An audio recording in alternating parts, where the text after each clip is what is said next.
السلام عليكم، ازيكم عاملين ايه؟ يا رب دايما تكونوا بخير. آه النهارده عايز اتكلم معاكم في موضوع مهم جدا، من اهم المواضيع اللي بتتكرر معايا بشكل يومي. موضوع باختصار كده، لو انت لسه بتبدا في السايبر سيكيورتي او انت في المجال، فاتمنى ان انت تتفرج على الحلقه دي للاخر، لان والله العظيم كنت اتمنى ان حد يقول لي الكلام ده وانا لسه في اول الطريق. تمام. فجهز كوبايه الشاي كده وتعالى لي عشان نتكلم في الموضوع.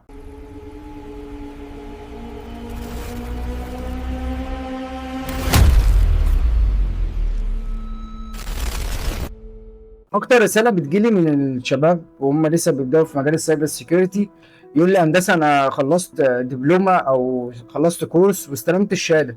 فانا اقول له عاش مبروك، وبعدين فيسكت ثانيه كده يقول لي وبعدين وبعدين ايه؟ اقول له ايوه، انت ناوي تعمل ايه بعد ما انت خلصت الكورس او بعد ما انت خلصت الدبلومه؟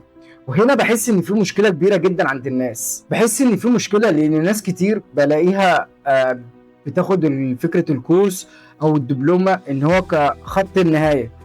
خليني اسالك سؤال، هو دلوقتي لما يجي شخص خلص ثانويه عامه ودخل كليه الطب، هل بعد اول سنه ليه يبقى جاهز ان هو يبقى دكتور؟ اكيد لا.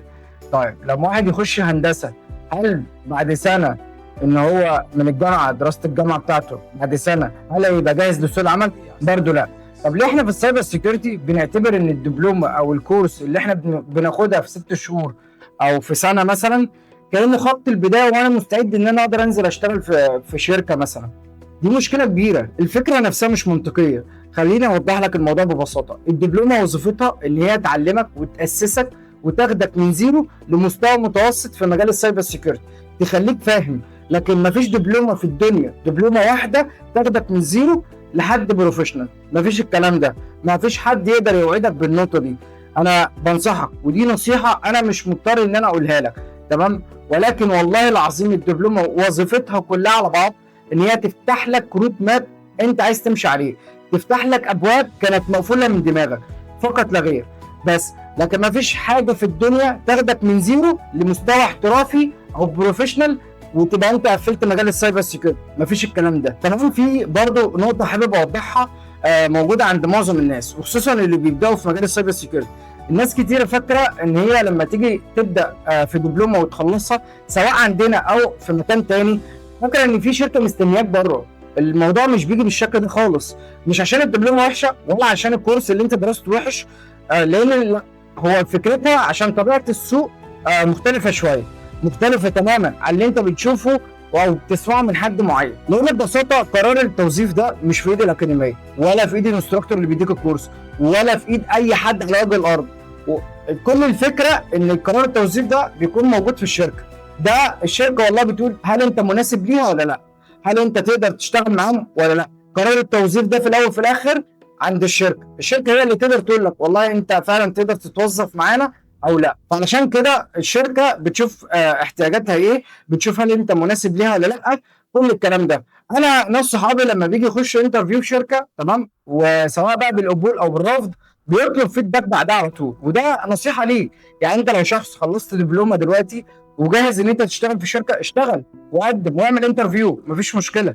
اطلب الفيدباك بعدها سواء اترفضت او اتقبلت. في ناس غيرك والله بتقول مثلا انا اترفضت فانا خلاص المجال ده مش بتاعي. لا، هو انت ممكن تخلص انترفيو، اترفضت مفيش مشكله، سجل الاسئله دي في نوت. بعد كده خش انترفيو تاني، اترفضت سجل الاسئله دي برضو، اترفضت خش في انترفيو تالت وسجل الاسئله. لما تيجي تعمل انترفيو مثلا الرابع هتلاقي ان الاسئله كلها طالعه من نفس الاتش ار، هتلاقي الاسئله اصل هم كلهم بيبقوا خارجين من مدرسه واحده. فانا بنصحك ان انت بعد الانترفيو على طول تطلب الفيدباك ليك انت، لان الفيدباك ده هو هيوضح لك والله هل انت مثلا محتاج تطور نفسك في جزئيه معينه، محتاج تطور نفسك في حاجه معينه. مثلا انا محتاج اطور نفسي مثلا في النتورك بنتست، محتاج اطور نفسي في الاكتيف دايركتوري، محتاج اطور نفسي في الموبايل بنتست، على حسب الوظيفه اللي انت بتقدم عليها، تمام؟ فنصيحتي ليك ان انت تطلب الفيدباك بتاعك بعد كل انترفيو. فعلشان كده انا عمري ما هقول لحد ادخل الدبلوم عندي ومسافه ان انت تخش وتخلص هضمن لك شغل. عمري ما اقول لحد كده، لان في الحقيقه مش ده اللي بيحصل. عشان تبقى عارف النقطه دي مش ده اللي بيحصل. بس انا اقدر اوعدك بحاجه، والله العظيم انت لو التزمت في كورس ودوست على نفسك جامد ودوست جامد وذاكرت صح وطبقت صح، هتزود فرصك في سوق العمل. اقسم بالله من غير اي حد في الدنيا، من غير اي حد يضمن لك حاجه. الضمان عمر ما كان حد يقدر يضمن لك وظيفه في شركه، مش في الاكاديميه ولا في اي حاجه. يعني مثلا ممكن حد يكلمك يقول لك والله انت لو خلصت عندنا وبقيت طالب مميز نقدر نشغلك في شركه. اقسم بالله ما حد يقدر يوظفك في شركه، والله ما حد يقدر يضمن لك الشغل، عشان تبقى فاهم النقطه دي كويس جدا. انا شايف ان الصراحه مع الكلام ده بيكون احلى من اي كلام حلو انا ممكن اقوله لك. انت ممكن مثلا تخش عندي والله ده انت تتعلم كذا وهتبقى كذا وهتبقى كذا وهتبقى كذا، تمام، وبعد ما تخلص هشغلك في شركه. هتيجي بعد 6 شهور 7 شهور، هندسه انت كنت قايل لي ان انا اشتغل في شركه، انا خلصت، ممكن تشغلني؟ يبقى انا وعدتك على الفاضي. انا ما اقدرش اوعدك بوظيفه من عندي نهائي، تمام. دي نقطه لازم تحطها قاعده كده في دماغك. هتدخل دبلومه، ادخلها وتعلم الاساس بتاعها وافهم الدبلومه كويس جدا وذاكر وطبق واشتغل على نفسك بجد. كده انت بتوسع فرصك لسوق العمل بجد.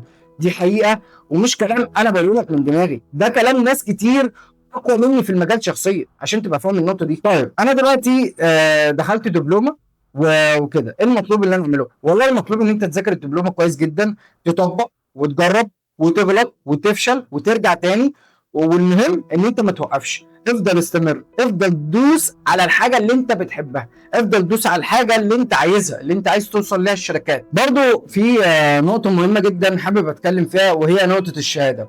ناس كتير تقول لي هندسه وانا بعد ما اخلص الدبلومه عند حضرتك هستلم شهاده معتمده؟ لا، انا بقولها لك بكل صراحه بكل وضوح، انا كاكاديمي ما اقدرش اوفر لك شهاده معتمده. الشهاده المعتمده اللي انت بتسمعها في المراكز الاخرى مش عارف من دون ذكر اسمائها، يعني الشهاده دي اقسم بالله ما لها لازمه.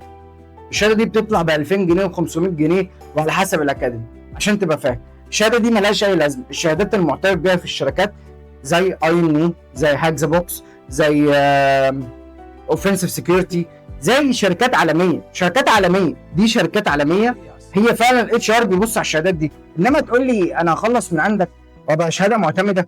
شهاده معتمده من ايه؟ من ورقه ملهاش اي لازمه، هاخد منك 2000 جنيه واروح اطلع لك الشهاده، والله العظيم ما تستفاد منها، والله ما تستفاد منها. طب انا هسالك سؤال بسيط جدا بعيد عن موضوع الشهادات.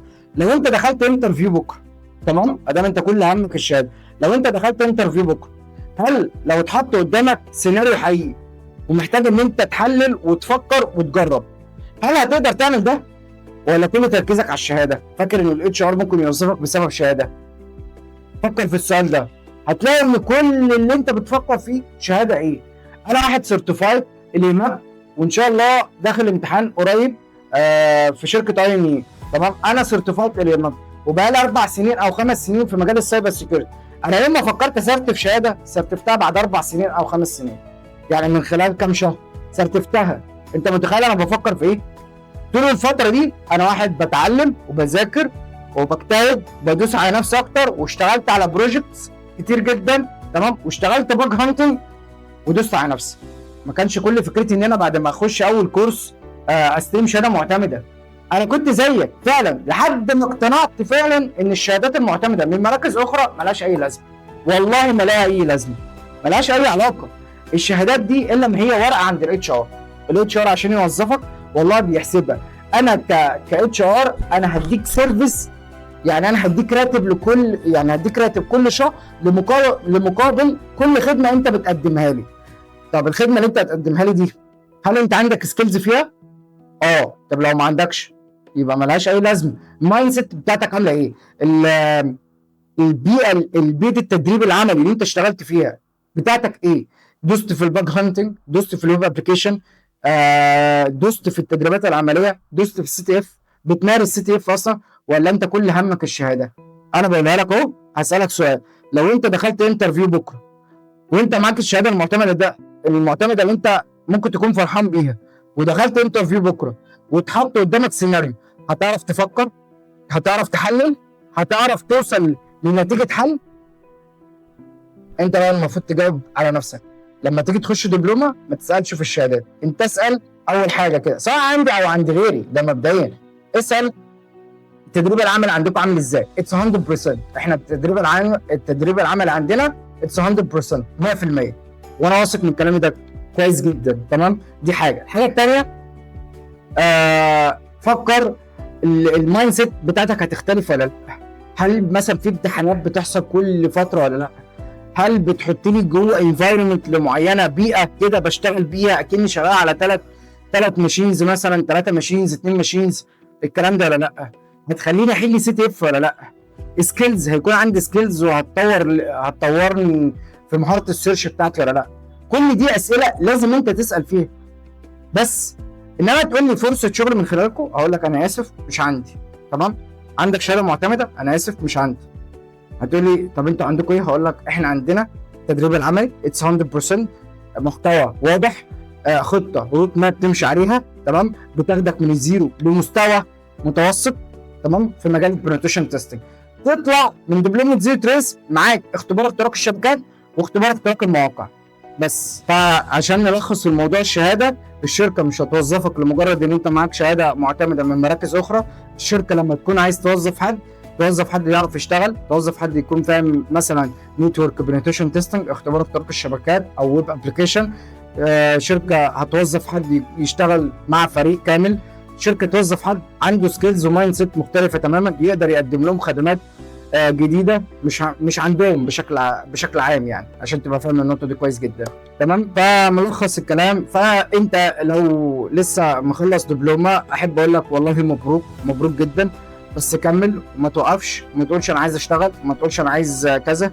قدامك انترفيو، فرصه قدم فيها، مفيش مشكله، جايز تتقبل وتشتغل فعلا. جالك انترنال، قصدي تريننج في شركه، انزل تدريب في شركه، هيعلي السكيلز بتاعتك، وخصوصا ان انت هيكون عندك اكسبيرينس كويسه جدا.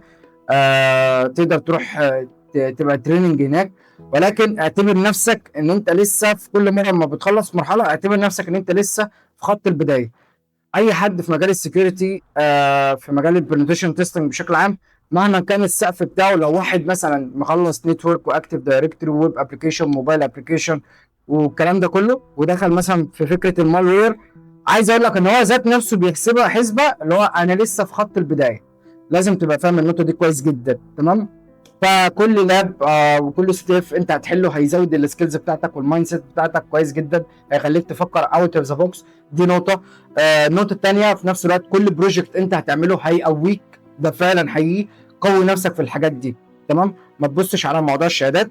انا بقول لك انا كشخص حازم، جيت بعد ما انا فكرت اسرتف شهاده، سرتفتها بعد 4 سنين، قصدي بعد 5 سنين، اللي هي اصلا من كام شهر كانت شهاده اليمات، تقريبا بعد العيد على طول. فلازم تبقى حاطط النقطه دي في دماغك كويس جدا، عشان ما حدش يضحك عليك بمجرد شهاده معتمده من مراكز اخرى ب 2000 جنيه ولا ب 500 جنيه. انا تقريبا طولت في موضوع الشهاده، ولكن انا والله العظيم بنصحك خش دبلومه، وحط في عقلك كده الدبلومه الا ما هي بتفتح لك روت ماب، بتفتح ابواب كانت مقفوله من دماغك، انت بتبدا تركز عليها. دي نقطه. النقطه الثانيه، حط في دماغك برضو ان هيكون جزء سيلف ستادي من عندك. يعني انت مش تعتمد على المعلومات اللي موجوده في الدبلومه او في الكورس بشكل عام، لازم يكون في سيلف ستادي من عندك. لازم تبقى مقسم جدولك، والله انا هحل لاب النهارده، انا هذاكر النهارده وهسجل نوتس النهارده، وبعد كده اطور نفسي في مهاره السيرش.